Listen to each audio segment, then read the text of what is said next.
Thank you for joining me on another episode of She Leads Now podcast, where we help career and entrepreneurial women gain the tools to develop a success mindset, create winning strategies, build collaborative relationships, and take bold action towards creating impact and fulfillment in their lives and careers. I'm your host, Sabine Gideon, and I'm on a mission to awaken and activate women and emerging leaders so they can tap into their innate leadership ability, elevate their influence, and create the impact they were destined to make. If you're ready to uplevel your confidence, courage, and influence, you've come to the right place. Join me weekly for insights, strategies, and resources to help you grow, develop, and embody the leader you were meant to be, so that you can make the impact you know you are called to make and establish the legacy you've always dreamed. The world eagerly awaits the emergence of your brilliance, impact, and influence. So with that, let's dive into this week's episode. Hey there, and welcome to another episode of She Leads Now podcast. I am your host, Sabine Gideon, and I am excited to bring you episode 26. Today, we are going to be talking about one of my favorite topics. And if you've been listening for a while, you already know I'm going to say the N word, and that is networking. However, today's focus on the topic is going to be from a different perspective. And really, it's around how to help you get more comfortable with networking and applying those strategies in a way that feels genuine and authentic for you. So I've talked in the past about the benefits of networking, the power of networking. I've given you specific networking strategies.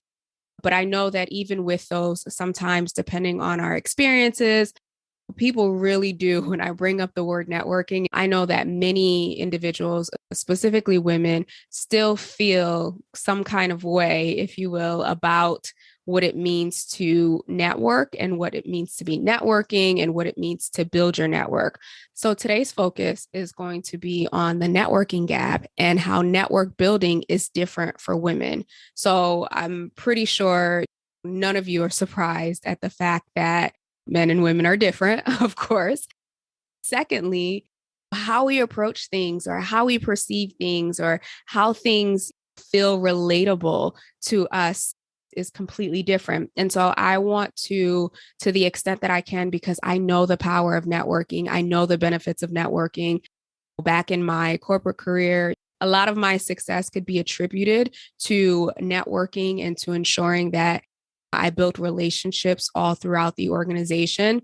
And even in my business, a lot of my success can be attributed to my ability to network and to build genuine, long-lasting, and reciprocal relationships with others. And so if you're wondering why I feel so passionate about it, is because I've seen it work in so many different capacities in my life and in my journey, as well as for others, for both those who have been my clients, as well as those who are my colleagues in business and in corporate America. So when you think about, when you hear the saying, success leaves clues, one of the clues that I've picked up on when it comes to building a business or when it comes to growing your career or expanding your organization, networking is one of the fundamental elements. And so hence why I repeatedly share with you as much as I can about it, because I want you to be successful and I want you to have the tools and the strategies that, will help support that. Again, it's no secret that network building for women, especially women of color, is a vastly different experience than it is for men. Networking, no matter who you are, can be certifiably uncomfortable. In fact, Francesca Gino, a professor at Harvard Business School, even led a study once about how professional networking makes people feel physically dirty. And I've had people say that to me, that they just feel disgusting, they feel icky, they feel dirty, they feel gross when they think about networking. Francesca, along with her coworkers, called it the Macbeth effect, meaning like Lady Macbeth, washing imaginary bloodstains off her hands and just feeling dirty. Now, I know that seems a little dramatic, but I do understand individuals responding that way. So how can we get over or maybe even through that feeling? Because I do think that there are ways to work through that. And how can we not need to take a shower in Listerine to get ahead in business? As Carmen Nobel says in her Harvard Business Review article, summing up Gino's work, when we look at how men network, we can see a pattern, and it includes influence and a position of power. And the good thing around networking that it doesn't have to just be about building connections or building relationships. That is very important and foundational as to, why you should be doing it. But there's also opportunity when it comes to funding. And for those of you who have been in business for a while, for those of you who are in the pathway or have the mindset around growth and growing your business and maybe looking for other revenue sources, that space, that VC space has been traditionally male dominated and specifically white male dominated. With that, I just want to share with you a couple of don'ts, if you will, when it comes to networking. And again, the focus of this is really to shift your mindset, especially if you're one of those people who have a visceral reaction to the word networking or the thought of networking or the thought of being in a large group and introducing yourself with an elevator pitch. This is for you. And even for those who are comfortable with it. I mean, I'd like to think that I'm pretty comfortable when it comes to meeting new people and networking. But at the same time, that doesn't mean that I don't still go through some mental processing around how I'm going to show up, how I'm going to be perceived, what will I say? All of those things I still deal with. I've just learned some tools on how to get around them, or better yet, not to allow them to keep me stuck or keep me frozen in a place of fear. With that, let's talk about what not to do when it comes to networking, especially as women. So think about it. How do we learn how to network? And more importantly, how do we as women learn how not to network? First, in order to answer those questions, let's look at some examples of how men learn to network as an important first step. There's a quote by Raquel Thomas, president of learning.org, an online community that fosters women's leadership, that explains perfectly where the inequality between men and women in networking has its roots. She states, I think men are socialized from the get-go to understand that mixing business and friendship is what you do to get ahead. We as women, however, aren't as comfortable doing that. Yes, it could be said that men have more opportunities, larger networks, wider audiences, the ability to walk in a room and not have to demand attention, but have it willingly given. And the studies show that men are more comfortable forming these relationships, speaking up and asking for what they want. For example, Helen Fisher, a PhD and biological anthropologist, says in her book, Why Him, Why Her? Men and women have very different brains and they do network differently. The male brain is more compartmentalized. They get straight to the point. They know the goal. They tend to decide right away with little to no small talk whether they will work with you or not. Now, again, I'm going to go ahead and say that, yes, I am totally generalizing here in terms of these facts and these statements and even this research done around the differences between how men and women network. Of course, there are exceptions to the rule, but just think about it in the sense of on average, right? Or thinking broadly in terms of the differences in the approach between men and women.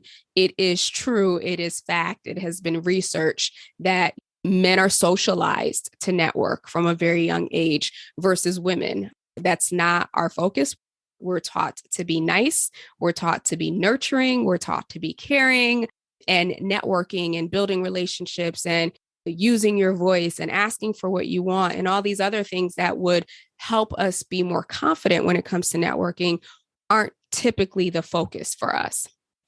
So at the end of the day, if you think about it, if in general, men are, I would say, predispositioned to be successful networkers versus women, it's obvious that breaking that barrier for women is not necessarily going to be easy, but we know that it is necessary. And not only is it necessary, but it's possible.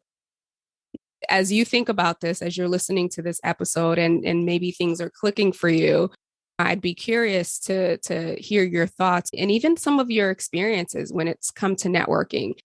If you're one of those people who are, you love networking, like that is your jam, I'd love to hear what techniques have you put in place to push past any fears or any reservations. And if you're someone who tries to avoid it like the plague, I'd also love to understand what is stopping you. What are those messages that come up for you when it comes to stepping outside and networking with others or your industry?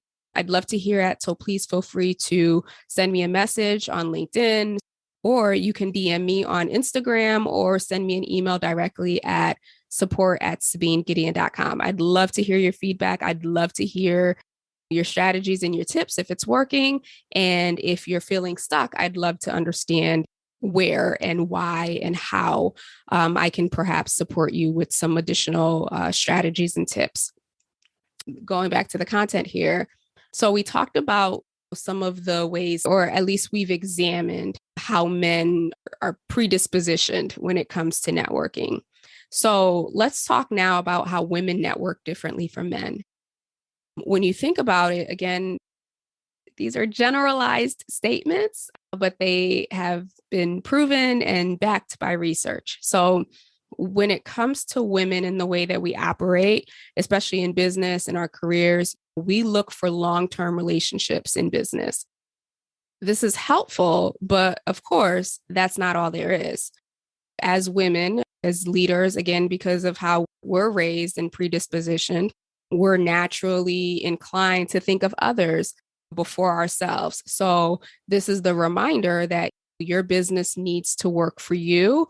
And that really begins in building your network and finding reciprocal relationships within your industry, within your field, or whatever type of work that you're doing. Second piece to this is women are said to have fewer opportunities due to not attending networking socials outside of work hours. So that includes people in corporate as well as individuals in business. And of course, coming out of the pandemic, even though I know some places have been open a lot longer than others. I lived in LA for a good part of 2.5 years. And I feel like just recently, literally, that it was okay to hang out with people in person again. So that being said, whether or not due to the pandemic, you have other obligations in terms of childcare, in terms of family responsibilities, that can create an impact on your availability or your capacity to get out there and network. But I definitely do think that the in-person aspect of networking is invaluable. Virtual works, don't get me wrong. I did not stop networking virtually, but there is something to be said about being in person, one-on-one, and face-to-face with others. So as we think about networking and its importance and how men have been able to leverage it to be successful, and some of the challenges or obstacles that we as women may have, I want to drive home the point that in order to be really effective in your networking efforts, at the end of the day, it's your authenticity that matters. It's your genuine approach and your ability to build connections and to build relationships with others. There's a lot to be said about being able to boldly and confidently go into any room or any environment and command the room and just take up space. I admire individuals who do that naturally, but that may not necessarily be the most comfortable for everyone. So at the end of the day, my encouragement to you is really to focus on what works for you. How do you like to meet people? How do you like to build relationships? What types of environments make you feel safe or make you feel comfortable? What type of individuals, be it other women business owners or business owners in general, do you want to associate yourself with? I think the biggest impact that networking has is that it allows you to connect with or join with like-minded people. If you're at a certain place in your business or in your career, you ought to be around people who are at that same level or are a little above you so that they can challenge you, so that they can help you grow, so that they can possibly give you resources or show you tools that can help you advance. So if networking is really something that still makes you uncomfortable, I just invite you to take away all of the bad experiences and all of the things that you may have heard and just decide for yourself, what's important to me? What makes me feel good? Because at the end of the day, none of us are building our businesses by ourselves. Even without our teams, definitely, obviously, we need our teams, but even without our teams, it's our network that it is allowing us to continue to grow, both as individuals, as CEOs, and as business owners. And so if at some point you want to move away from hustle or you want to move away from constantly doing business development and you want a referral-based business, guess what? You're going to need to build up that network. Of course, your clients are going to be great referral sources, but you also have the opportunity to connect and to meet with others that can help you grow as well. Again, I'm a big fan of making relationships reciprocal. So not just focusing on, okay, what can I get out of this relationship? Or what does this person have that I can take advantage of? But really thinking through, what do I have to offer? How can I support others? How can I be a mentor to others? How can I pull other people up? Or how can I make my network accessible to others? So think through what it is that you want out of your networking experiences, what would be beneficial to you. And then on the flip side of that, think through, what do I have to offer? How can I support? How can I give? And how can I pour into others so that they will want to not only continue to connect with me, but do business with me or support me or collaborate with me? And then lastly, I did mention funding because I do think that's important. And I think in the space that we're in, we're seeing a lot more conversation around women gaining access to funds. Again, I know everyone's business model is different. Everyone is in a different space, but just having slight toe in the door in that world of VC funding, that there are more and more opportunities that are becoming available. And so the encouragement here would be, if you are in that space where you're looking for funding to grow your business or to expand or to step into a new market, searching for business grants that want to partner with women, searching for organizations, accelerators who are focused on expanding opportunities for women, VCs, venture capitalists that specifically support or invest in women-run organizations. And so the good thing is, based on everything that has happened the last couple of years, there's been spotlight on the disadvantages that we as women have had in our careers in organizations, as well as board positions and in our businesses. And so therefore, it has incentivized some of these traditional systems, male dominated systems, to turn around and pour back into us. And so think of your mission, think of the impact that you want to make, think of the influence that you want to have, and then figure out, what is the appropriate strategy? Who are the individuals that I need to connect with to make this happen? The other thing that I would say here too is that it can be so easy to find yourself trying to fit into other people's boxes. And that's really when we feel the most icky or gross, is when we are in environments that we know we don't fit or we just feel so uncomfortable. So I would encourage you to get clear on what it is you want, how others can support you, what you have to offer, and then give yourself permission if you find yourself in an environment that is not aligned with who you are, with your core beliefs, with your values, that you don't feel like, oh my gosh, I got to do this because I got a network. That's not true. There are like-minded people out there just like you. There are people who are willing to support you, and there are people who will gravitate towards your authenticity. So that is the encouragement here. To recap, there are fundamental differences between men and women. And I know that's obvious, but at the core of how we operate, how we function, and how we are trained as children, they're different. And so as women, the motivation, the encouragement here is really, one, you have to network. I usually don't go in 100% on something, but I have yet to meet anyone who has achieved their goals, who have been successful, who have scaled heights, who have made large impacts that did it by themselves or that didn't at some point establish a group of people who were their supporters, who were able to open doors for them, who were able to give them opportunities that they otherwise wouldn't have had. If you know of some people, let me know. Hit me up, DM me, let me know. But I truly believe that this is an important element, an important clue on what success looks like to build your business, to grow your brand, to grow yourself, and you know what you're exposed to as a leader and as a CEO. And lastly, I will stress the fact that I know that we may not all be interested in outside funding or anything like that. But if you are, just know that this is a prime time to position yourself and that the opportunities are available, but it will require you to step into some circles or different circles or broader circles than what you're used to, and not being afraid to do that and being who you are in the process. So that's what I have for you today in terms of closing the networking gap and ensuring that you are building your network in a way that is authentic, that is true, that is empowering for you.